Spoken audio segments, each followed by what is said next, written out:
ஒரு நாள் பார்த்தீங்கன்னா, மட்டன் கடைக்கு போறேன். அங்க பார்த்தா அந்த கறிய தொங்க விட்டுருக்காங்க. கறி வந்து லைட் எல்லோ கலர்ல இருக்கு. நான் கேட்கிறேன், "ஏன் இப்படி இருக்குன்னு?" சொன்னேன். அது மஞ்சனத்தி இலைய சாப்பிட்டதுனால அதோட தன்மை அதில இறங்கிருச்சுன்னாங்க.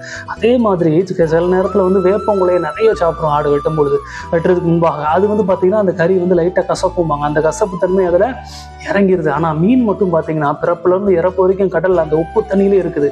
ஆனா ஒரு நாள் அந்த உப்பு என்ன பண்ணாது, அந்த மீனுக்குள்ள போகவே போகாது. அந்த வசனம் என்ன சொல்லுதுன்னு பார்ப்போமா? சங்கீதம் 44:19 எங்கள் இருதயம் பின்வாங்கவும் இல்லை, எங்கள் காலடி உம்முடைய பாதத்தை விட்டு விலகவும் இல்லை. ஆமே. நம்மளை சுற்றி எவ்வளவோ பாவங்கள் இருக்கு. பாவம் நிறைந்த உலகத்துல தான் நம்ம இருக்கோம். நம்ம பாவத்தை தேடி போக வேண்டாம். பாவம் தான் நம்மளை தேடி வருகிறது. ஆனாலும் தேவன் சொல்லுகிற காரியம், அந்த தன்மை உங்களுக்குள்ள போகக்கூடாது, அந்த பாவம் உங்களுக்குள்ள போகக்கூடாது என்று அந்த வசனம் சொல்லுகிறது. அவருடைய கற்பனையில் கட்டளையோட வார்த்தையை விட்டு நம்ம ஒரு நாளும் வழி விலகி போகவே கூடாது. அந்த மீனை போல அந்த பாவத்தன்மை நமக்குள்ள வராதபடிக்கு இந்த நாட்கள்ல பரிசுத்த ஆவியானவர்கிட்ட நம்ம ஜெபித்துக் கொள்வோம். கர்த்தர் நம்மளை பாதுகாப்பார், நம்மளை ஆசீர்வதிப்பார்.